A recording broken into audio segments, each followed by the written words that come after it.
ቅዱሳችንን በአንደኛ ነገሥት ምዕራፍ 18 ላይ ያለውን ቃል ቶሎ ብለን የእግዚአብሔርን ቃል እናያለን። ምዕራፍ 18ን ቶሎ ብዬ ቁጥር 16 ጀምሮ ላንብበው። ስለዚህ አብድዩ ሄዶ ይህንን ለአካብ ነገረው። አካብም ኤልያስን ለማግኘት ሄዶ ኤልያስንም ባየው ጊዜ እስራኤልን የምትታወቅ አንተ ነህን ይለዋል። ዛኛው ላይ የምትገባብጥ ነው የሚለው። ክብር ለኢየሱስ ይሁን። ኤልያስም መልሶ እንዲህ አለ፣ አንተና የአባት ቤት እንጂ እኔ እስራኤልን አላወቅኩም። እግዚአብሔር ትእዛዝ ተዋችሁ እነ በዓልንም ተከተላችሁ። አሁንም በቀርሜሎስ ተራራ እንድንገናኝ ለመላው እስራኤል ሕዝብ ጥሪ አድርግ። ከኤልዛቤል ማዕድ የሚቀለቡትን 450 የበዓል ነቢያትን 400 የአሼራ ነቢያት አምጣቸው። ስለዚህ አካብ በመላው እስራኤል ጥሪ ያደረገ፣ ነቢያቱንም በቀርሜሎስ ተራራ ሰበሰበ። ኤልያስንም በሕዝቡ ፊት ቀርቦ በሁለት ሐሳብ የምትዋለሉት እስከ መቼ ነው ድረስ ነው? እግዚአብሔር አምላክ ከሆነ እግዚአብሔርን ተከተሉ፣ በዓል አምላክ ከሆነ በዓልን ተከተሉ። ኢየሱስ ጌታ ነው። ሕዝቡም ግን አንዲት ቃል አልመለሱም። ከዚያም ኤልያስ እንዲህ አላቸው፣ ከእግዚአብሔር ነቢያት የተረፍኩ እኔ ብቻ ነኝ። በዓል ግን 450 ነቢያት አሉት።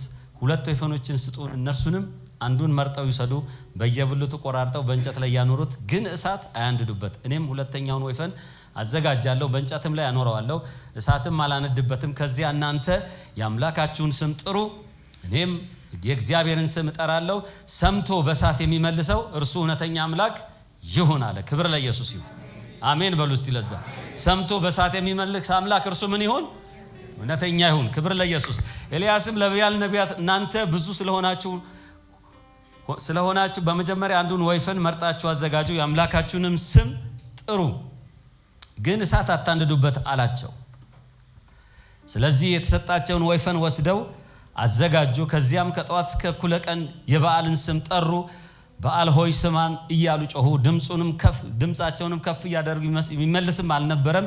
በሰሩትም መሰዊያ ዙሪያ እየዘለሉ ያሸበሽቡ ነበር። በሰውት መሰዊያ ዙሪያ ምን ያደርጉ ነበረ? ያሸበሽቡ ነበረ። ለበዓል አምልኮ ይደረጋል እንደዛ።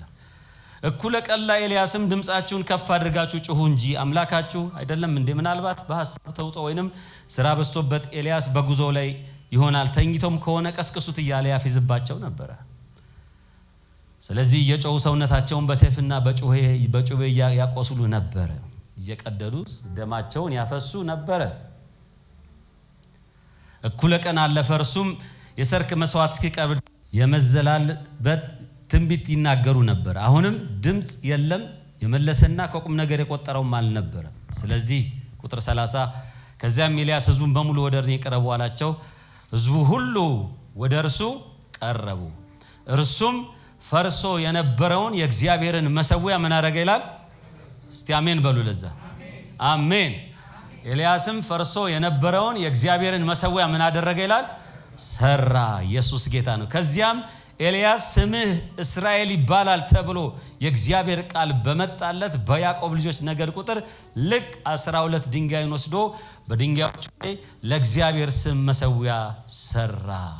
በመሰዊያውም ዙሪያ ታሪኩ እንደዛ ይወርዳል። እኔ አጠራ አድርጌ ነው የምናገረው። ክብር ለኢየሱስ ይሁን። አሜን። ኢየሱስ ጌታ ነው። ኤልያስም ፈርሶ የነበረውን መሰዊያ ምን አደረገ? ሰራ። ኢየሱስ ጌታ ነው። አሜን። እንመለስ። መሰዊያችንን ምን እናርግ? እስቲ እናድስ በሉ።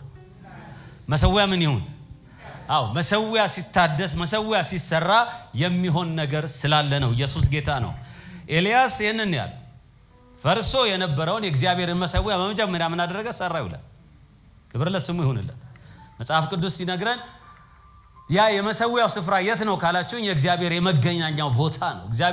የእግዚአብሔር ክንድ የሚገለጥበት፣ የእግዚአብሔር ጉልበት የሚወጣበት፣ እግዚአብሔርነቱን ልናገኝ የምንችለው እኔና እናንተ በመሰዊያው ላይ ስንገኝ ነው። ክብር ለስሙ ይሁንለት። አሜን። በመሰዊያው ላይ ሰዎች ጊዜን ማባከን፣ ጊዜን መውሰድ ሲጀምሩ ምን ይሆናል መሰላችሁ? የእግዚአብሔር ድምፅ ይመጣል። አሜን። ኤልያስ የሰራው መሰዊያውን ሰርቶ በፈጸመ ጊዜ የእግዚአብሔር ድምፅ መጣለት ይላል። የእግዚአብሔር ቃል መጣለት። ስምህ ማን ይሆናል አለው? እስራኤል ይባላል አለው። እስቲ አሜን በሉለት። ሃሌሉያ አሜን። ስምህ እስራኤል ይባላል ተብሎ የእግዚአብሔር ቃል ምን ሆነለት? መጣለት። ዛሬ እኔና እናንተ በመሰዊያችን ላይ ሆነን ስንኖር እግዚአብሔር የሚመጣልን ያ የሕያው ቃል ማንነት ለሁኔታዎች መልስን የሚሰጥ ነው። ክብር ለኢየሱስ ይሁን። ኤልያስ አስቡ 400 የባል ነቢያትን ሰብስቦ እናንተም አምላካችሁን ጥሩ እኔም አምላኬን እጠራለሁ አለ። እነሱ ሙሉ ቀን ሲጮሁ አሉ፣ ሲያሸበሽቡ አሉ፣ ደማቸውን ሲተለትሉ ሲጮሁ ሲያላግጡ አሉ። በቃ ነገር ግን ምን ሆነ? ድምጽ የለም፣ ኮሽታ የለም። ምንድነው ልዩነቱ? ኤልያስ ግን መሰዊያውን ሰራና የእግዚአብሔርን አምላክ ስም ጠራ ይላል። አሜን። ዛሬ እግዚአብሔርን ጠርተህ ኢየሱስ ጌታ ነው። አሜን። በምንም ሁኔታ ውስጥ ብንሆን መሰዊያን ማደስ መሰዊያን መስራት ይቻላል። አሜን። ባዶ በሆነው ነገር ላይ እግዚአብሔርን ስትጠራው እግዚአብሔር ድምጽን ይልካል። እስቲ አሜን በሉ። እግዚአብሔር ቃልን ይልካል። ከመጣው ቃል የተነሳ የሆነው ነገር ቶሎ ቶሎ ብለን እንመልከት። ሰማይ ተዘግቷል። 3 ዓመት ከ6 ወር ሰማይ ዝግ ነው። ምንም አይነት ውሃ አልነበረም። እንደውም ኤልያስ በሰራብታ ሄዶ በዛች በመልበት ቤት ገብቶ ምግብን ይመገብ ነበር። የተለያየው ነገር እግዚአብሔር ያዘጋጅለት ነበር። ነገር ግን ሰማይ ተዘግቶ ምድሪቱ በረሃብ ላይ በድርቀት ላይ ነበረች። ኢየሱስ ጌታ ነው። መሰዊያ ስትሰሩ ሰማያትን ታስከፍታላችሁ። እስቲ አሜን በሉ። ለዛ ኤልያስ ያደረገው ነገር ምንድነው? የተዘጋውን ሰማይ ያስከፈተበት ትልቁ ነገር ምንድነው ካላችሁ መሰዊያን ሰራ የሚል ቃል አለ። ክብር ሰጠዋለሁ ለጌታ ነው። አሜን በሉ። ለዛ አሜን በሉ። ለዛ የቁጥር 36 እንደዚህ ይላል። የሰርክ መስዋዕት በሚቀርበት ጊዜ ኤልያስ ወደ መሰዊያው ቀርቦ እንዲህ ብል ሲል ጸየ የአብርሃም የይስሐቅና የእስራኤል አምላክ እግዚአብሔር አንተ የእስራኤል አምላክ መሆንን እኔም ያንተ አገልጋይ መሆኔን ይህ ሁሉ በትእዛዝ እንዳደረኩ ዛሬ ይታወቅ።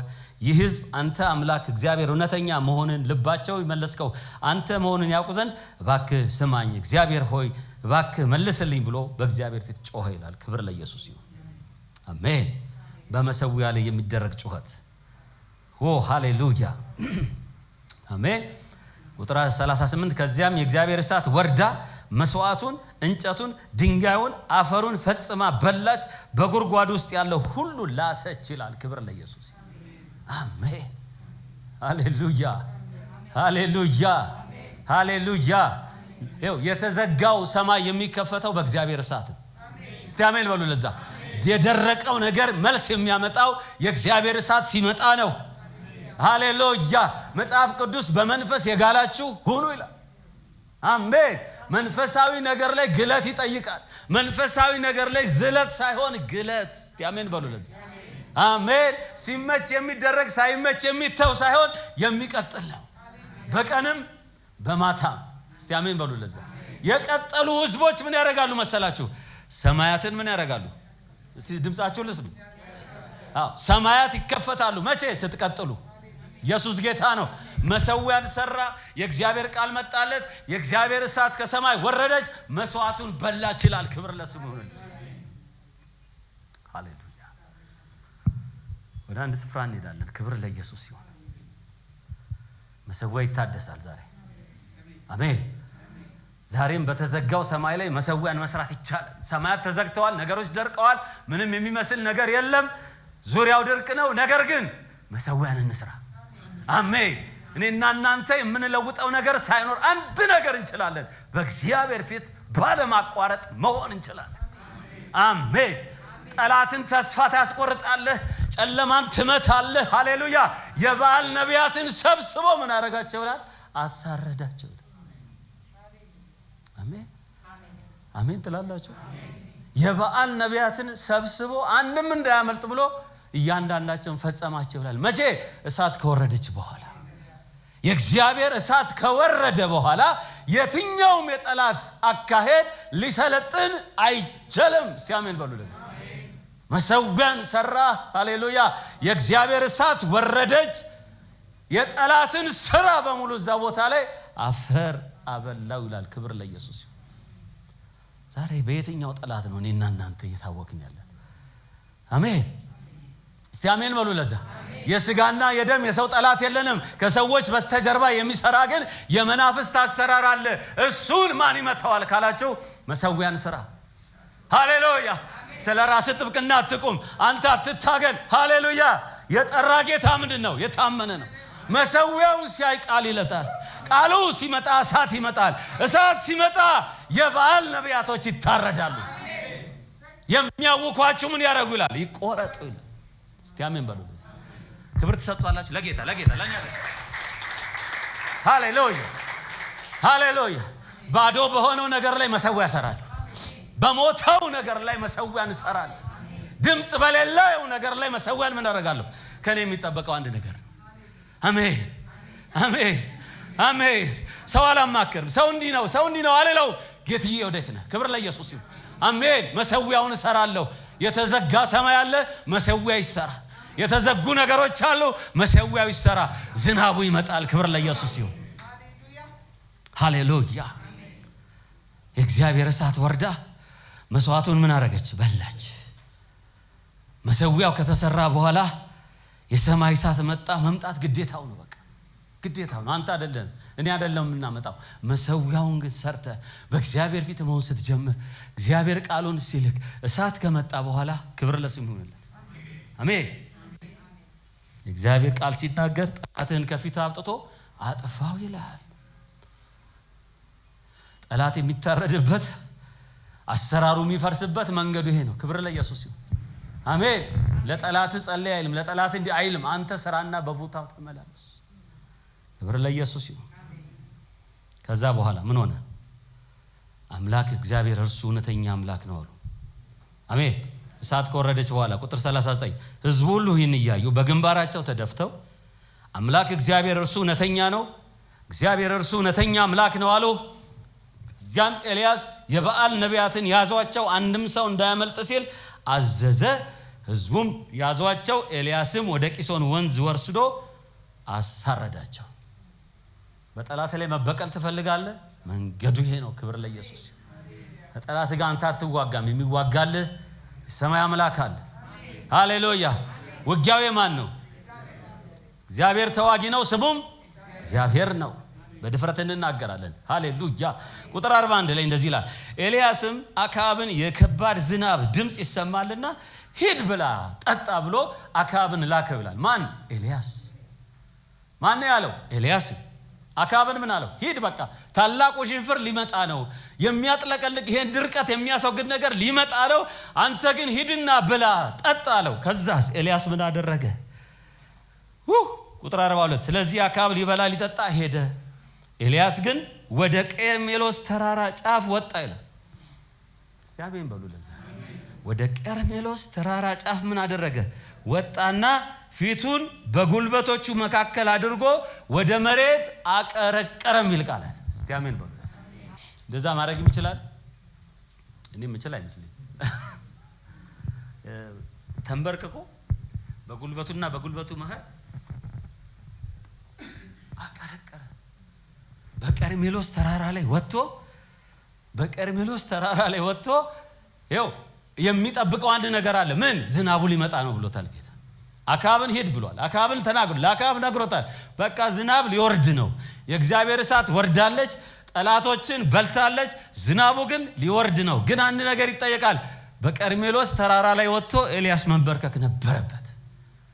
አሜን። መሰዊያ የሚቀጥል ነው ወገኔ ሆይ እስቲ አሜን በሉ። ለዛ አቀረቀረ። አገልጋዩንም ውጣና ውረድ በባህሩ ላይ ተመልከታለው። አገልጋይም ሄዶ ተመለከተና በዚያ ምንም ነገር የለም አለው። ኤልያስም 7 ጊዜ እንደገና ሂድ አለው። በሰባተኛው ጊዜ አገልጋዩ እነሆ የሰው እጅ የምታክል ታናሽ ደመና ከባህሩ እየወጣች ነው አለው ይላል። ክብር ለኢየሱስ። እስቲ አሜን በሉ። አሜን። ኤልያስም ሂድና አክዓብን ዝናቡ ሳያግድህ ሰረገላህን ጭነህ ውረድ ብለህ ንገረው አለው። ወዲያውም ሰማዩ ጥቁር ደመና ተሸፈነ፣ ነፋስ ነፈሰ፣ ከባድ ዝናብ ጣለ።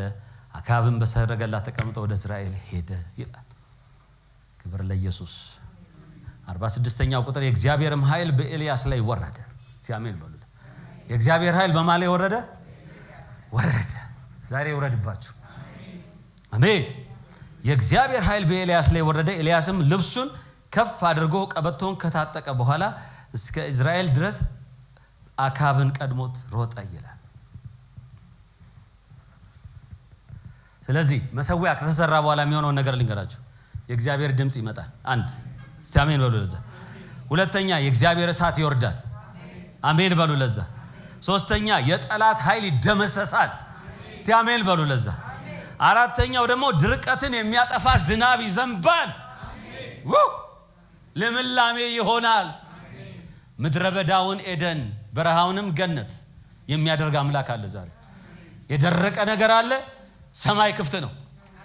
የታሰረ ነገር አለ፣ መሰዊያ ይሰራ። አሜን። እንዲሆነ ብለ ታሪክ አታውራ። እግዚአብሔር ይችላል። ዛሬ ትላንት የሰራ ጌታ ዛሬም ይሰራል፣ ወደፊትም የሚሰራ አምላክ ነው። አታፍሪምና አትፍሪ፣ አትዋረጂምና አትደንግጪ። አሜን። ጠላት በእኔና በእናንተ ላይ ድንጋጤ ሊልክ ይችላል፣ ግን እኛ መደንገጥ የለብንም። ማድረግ ያለብን አንድ ነው፣ መሰዊያን እንስራ። ክብር ስጡት ለዚህ ጌታ። እስቲ ቶሎ ብዬ ዳንኤል መጽሐፍ ላንብብና ወደ እግዚአብሔር ቃል ድጋሚ እዚሁ ላይ ደግሞ የምናየው ነገር ስላለ ነው። ኢየሱስ ጌታ። አንድ ተመሳሳይ ነገር ስላለ እሱን ለማየት ፈልጋለሁ። ኢየሱስ ይባረክ። አሜን። ዳንኤል ምዕራፍ 6 ላይ እንደዚህ የሚል ቃል አለ። ሃሌሉያ። ዳሪዮስ መንግስቱ ሁሉ ላይ እንዲገዙ 120 መሳፍንትን መሾም ፈለገ። በእነዚያም ላይ 3 የበላይ አስተዳዳሪዎችን አደረገ። ከነርሱም አንዱ ዳንኤል ነበረ። ንጉስ ጉዳት እንዳይደርስበት መሳፍንቱን ተጠሪነታቸው ለሶስቱ የበላይ አስተዳዳሪዎች እንዲሆን ተደረገ።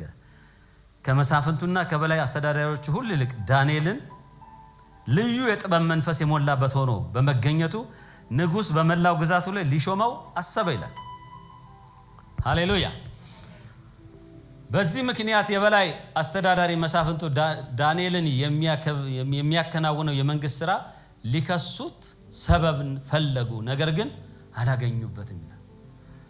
ዳንኤል በኑሮ በጣም ጠንቃቃ ሰው የነበረ ነገር ግን ሊከሰስ የሚፈልግበት ጉዳይ ምንም ስላልተገኘ እሱና አልተገኘበትም። እንዲያረጋል ያባከናል የሚል አልተገኘበት። የተገኘበት ግን አንድ ነገር ኢየሱስ ጌታ ነው። ዳንኤል ታማኝና ጠንቃቃ በስራው እንከን የሌለበት ስለነበረ በእርሱ ላይ ስህተት ሊያገኙበት አልቻሉም። እነዚህም ሰዎች ከአምላኩ ሕግ ጋር በተያያዘ ጉዳይ ካልሆነ በቀር ይህን ሰው የምንከስበት ምንም ሰበብ አናገኘም አሉ ይላል። አሜን። በጣም አስገራሚ ቃል አያስገርማችሁ? ከአምላኩ ሕግ በስተቀር ጠላት መጥቶ ሊከስሽ የሚችልበት ነገር አጥቶ በእግዚአብሔር ሥራ ላይ ብቻ ሊከስሽ ሲጀምር አይገርም? ምን አይነት ሰው ነው ዳንኤል? በምን አይነት ኢንቴግሪቲ በምን አይነት ካራክተር ነው ዳንኤል ሲመላለስ የነበረው? አስገራሚ ነው። ሁሉን ነገር ፈለጉ። በቃ ተደብቀው ሊቀርጹት ሊፈልጉበት በቃ ሰበብ የሚፈልጉበት ፈለጉ። ዳንኤል ግን ምንም አልተገኘበት። ምን ተገኘበት? ወደ አምላኩ የሚጸልይ ሰው። አሜን በሉ እስቲ። ወደ አምላኩ የሚጸልይ ሰው ምን አታረግም? አታሸንፈው። እስቲ አሜን በለዛ። አምላኩን በሚጠራ ሰው መካከል ማንም ሊገባ አይችልም። እኔ አሜን እላለሁ፣ እናንተ ባትሉ። ሰበብ ተፈለገበት፣ አልተገኘም። በቤቱ ተፈለገ፣ በስራው ተፈለገ፣ በሁሉ ነገር ፈለጉበት። እሱ በብሉይ ኪዳን እንደዚህ መሆን ከቻለ እስቲ አሜን በሉ። ለዚህ አዲሱ ኪዳን ውስጥ ያለን በደሙ የታጠብን በክርስቶስ ማንነት የተሞላን መንፈሱን የያዝን ሰዎች እኔና እናንተ እንከን ላይ ይገኝበን የሚችል ብቃት ያለው ጌታ በእኛ ውስጥ አድሯል ዛሬ እላለሁ። ጌታ ይመስገን። ዳንኤልም ልዩ የጥበብ መንፈስ የሞላበት ሆኖ በመገኘቱ ልዩ የጥበብ መንፈስ። እስቲ መንፈስ ይሙላባችሁ። በወይን ጠጅ አትስከሩ። እስቲ አሜን በሉ። ለዚህ በመንፈስ ተሞሉ እንጂ በሌላ ነገር አትሞሉ አለ። ክብር ለስሙ። አዲስ ኪዳን ያን ነው የሚያስተምረው። ዳንኤል ታማኝና ጠንቃቃ በስራውን ከኔ የሌለበት ስለነበር በእርሱ ላይ ስህተት ሊያገኙበት አልቻሉም። እዚያም ሰዎች ከአምላኩ ጋር በተያያዘ ካልሆነ በስተቀር ይህን ሰው የምንከስበት ምንም ነገር አናገኝበትም አሉ። ከዛስ ነገሩን ለማሳጠር ዳንኤል እንደሚጸልይ ታውቋል። ያንን ጉዳይ ወስደው ለንጉስ ነገሩ። በቃ ካንተ ሕግ ካንተ ካወጣው ሕግ በስተቀር ማንም ሰው ወደ ሌላ አምላክ መጸለይ አይችልም ብለው ንጉሱን አሳመኑ። ማህተም አስመቱ፣ ፍርድ አስፈረዱ። በቃ ነገሮችን ሕግ አስወጡበት ማለት ነው። ዳንኤል ግን ይላል እስቲ አሜን በሉ። ለዚህ ሕጉ የወጣው እንዳይጸልይ አይደለም፣ መጸለይ እንዳይችል ከአምላኩ ጋር እንዳይገን በቃ ኖርማል ሰው ሆኖ እንዲኖር። ዳንኤል ግን ሕጉ እንደወጣ ባወቀ ጊዜ ፈርቶ ተቀመጠ ይላል። ህግ ነው የወጣው ወገኖች። ዛሬ በእኛ በዚህ በመድራችን ላይ ህግ ቢወጣ ስንቶቻችን እንዴት እንደምናደርግ አላውቅም። መንግስት አሁን ዛሬ ወጥቶ ማንሽም እዚህ ቦታ ላይ መጸለይ አትችይም፣ የጸለየ ሰው ወደ ከርቸሌ ይገባል ብሎ መንግስት ህግ ቢያወጣ ስንቶች ነን የምንጸልየው? እናንተን ብቻ ሳይሆን እኔንም። አሜን። የኢየሱስ ስም ስትጠራ ከተሰማ እስር ቤት ትገባለህ ቢባል ምንድነው የምንለው ነው ጥያቄው። ዳንኤል ግን አለ። ክብር ለኢየሱስ ይሁን። እስቲ አሜን በሉ። ቁጥር 10 እንደዚህ ይላል፣ ዳንኤል አዋጁ እንደወጣ ባወቀ ጊዜ ወደ ቤቱ ሄደ። ወዴት ሄደ? መስኮቱንም በኢየሩሳሌም አንጻር ተከፍተው ባሉበት በሰገነቱ ቀድሞ ያደርግ እንደነበረው በቀን 3 ጊዜ ተንበርክኮ ምን አደረገ? እስቲ ጮክ በሉና በሉ እስቲ። እሱ እኮ በፍርድ ሆኖ ነው አሁን እየጸለየ ያለው። ተነግሮበት ሞት አዋጅ እንደሚወጣ አውቆ በአምላኩ አንድ ጊዜ አይደለም። አይ አንድ ጊዜ ነበር 3 ጊዜ ነበር የምጸልየው፣ አንድ ጊዜ ላድርገው አላለም ዳንኤል። ያደርግ እንደነበረው በቀን 3 ጊዜ በአምላኩ ፊት ተንበርክኮ ምን አደረገ? እስቲ አሜን በሉለት። እንግዲህ በአምላኩ ፊት ተንበርክኮ ጸለየ፣ አምላኩንም አመሰገነ። ስለዚህ ይኸውልህ አንድ ነገር ሊገባን የሚገባ ነገር አለ። ይሄ ጸሎት ተብሎ የሚደረገው ነገር እዛ ላይ መሰዊያ እናድሳለን፣ እዚህ ጋር ጸሎት እያለ መጸለይ የሚባለው ነገር ቫይታል በቃ ለህይወት ትልቁ መሰረት በክርስትና ዓለም ውስጥ አንድን ክርስቲያን ኤግዚስት ሊያደርግ የሚችለው ከአምላኩ ጋር ህብረት አድርጎ መኖር እንዲቀጥል ካስፈለገ ጸሎት የሚባል ነገር አለ። ክብር ለኢየሱስ። ሳታቋርጡ አዲስ ኪዳን ይለናል፣ ትጉና ጸልዩ። መቼ? ሁሉ ጊዜ። ፕሮግራም ሲኖር ነው አይደለም። እዚህ ስትመጣ ብቻ ነው አይደለም። ጸልይ፣ ሳታቋርጥ ጸልይ። አምላኩን አመሰገነ። ሰዎቹም በአንድ ላይ ሄደው ዳንኤልን ሲጸልይ አምላኩን ሲማጸን አገኙት። ወደ ንጉስም ሄደው ንጉሥ ሆይ በሚቀጥሉት 30 ቀናት ማንም ሰው ወደ አንተ ካልሆነ በስተቀር ወደ ሰውም ሆነ ወደ ማንኛውም አምላክ ቢጸልይ በአንበሶች ጉድጓድ ውስጥ እንዲጣል አዋጅ አውጥተህ አልነበረምን አሉት። ቻሌንጅ አደረጉት። ሰው ሰርቆ እኮ ነው እስር ቤት የሚገባው።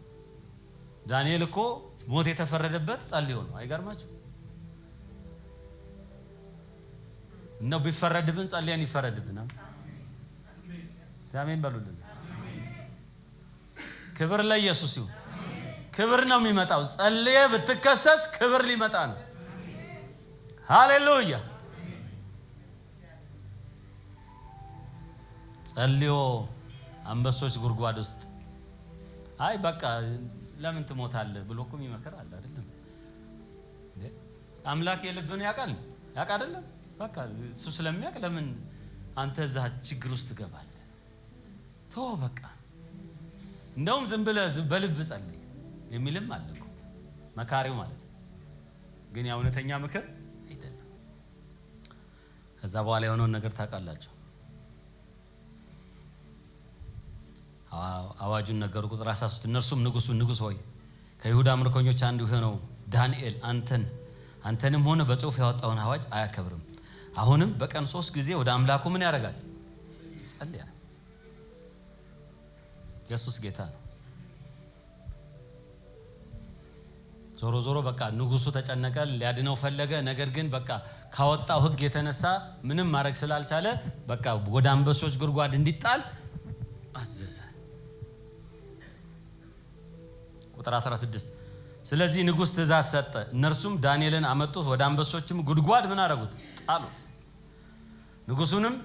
ንጉሱም ዳንኤልን ሁል ጊዜ የምታመልከው አምላክህ ያድንህ። እስቲ አሜን በሉ። ዛሬ የትኛው አምላክ ነው የሚያድን? እኔና እናንተ ሁል ጊዜ የምታመልከው ነው። ሲመችህ ስትመጣ ሳትቀር ሁል ጊዜ የምታመልከው አምላክ እሱ ያድንህ። ሰምቶ በሳት የሚመልስ አምላክ እሱ አምላክ ይሆን። ኤልያስ ተወራርዷል። ዳንኤል ደግሞ ሁል ጊዜ የምታመልከው አምላክ እሱ ምን ያርግህ? ያድንህ። ድንጋይም አምጥተው በጉድጓዱ ላይ አፍ ላይ ገጠሙበት። ንጉሱም በዳንኤል ላይ የተፈጸመውን እንዳይለወጥ በራሱ ቀለበት ማተምና በመሳፍንቱ ቀለበቶች አተመበት። እግዚአብሔር አልዘገየም። ለምን ዳንኤል እዚህ ነገር ውስጥ ሁሉ እንዲያልፍ ፈለገ? እግዚአብሔር በቃ እንደሚጸልይ ያውቃል። እግዚአብሔር ሊያድነው አልቻለም። ለምን? እግዚአብሔር በቃ አንበሶች ጉድጓድ መግባትስ ለምን አስፈለገ? በቃ እግዚአብሔር እኮ እግዚአብሔር ነው እንላለን አይደለም? ግን በአንቺ ላይ የተሰራው መሳሪያ ምን ያደርግም ይላል። እስቲ አሜን በሉ። ለዛ ወገኖች የጠላቶቻችሁን ድባቅ እግዚአብሔር ማግባት ስለሚፈልግ ባንተና ባንቺ ላይ የሚሰራውን ሴራ እግዚአብሔር እንዲሁ በቀላሉ ስለማያይ ዳንኤል ወደ አንበሶች ጉድጓድ እንዲገባ ትእዛዝ ተሰጠ። ተወረወረ። አሜን በሉ። ለዛ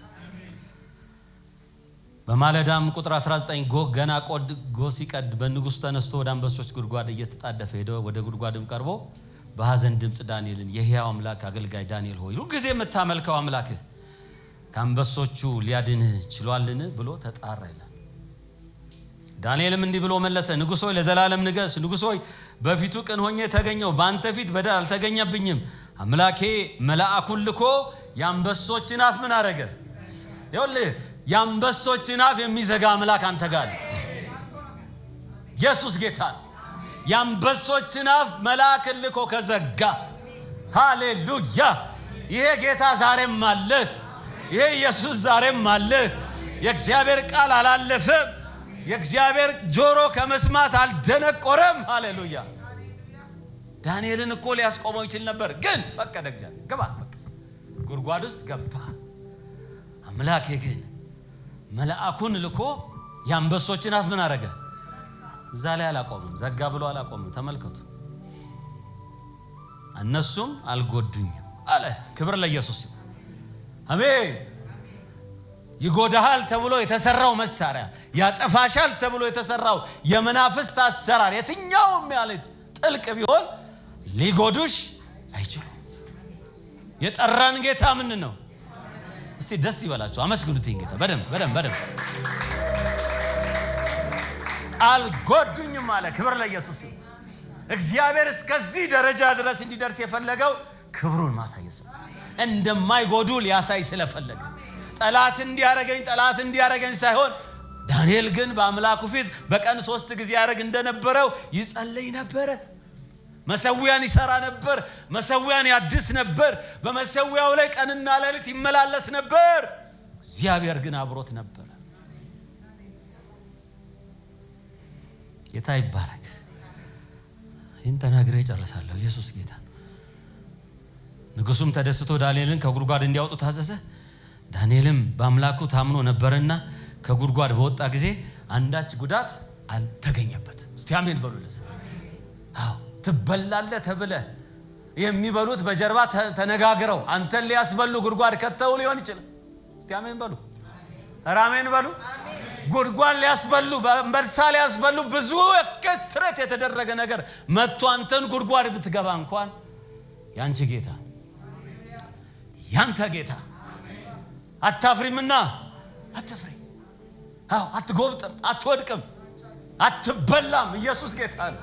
አንተ በአምላክ ፊት እስካለ ድረስ የሚበላውን አንተን መጥቶ ሊበላ አይችልም። ሌላውን ሊበላ ይችላል፣ አላውቅም። አንተና አንቺ ግን ሊበላ አይችልም። አሜን። እግዚአብሔር ማርክ አድርጎብናል።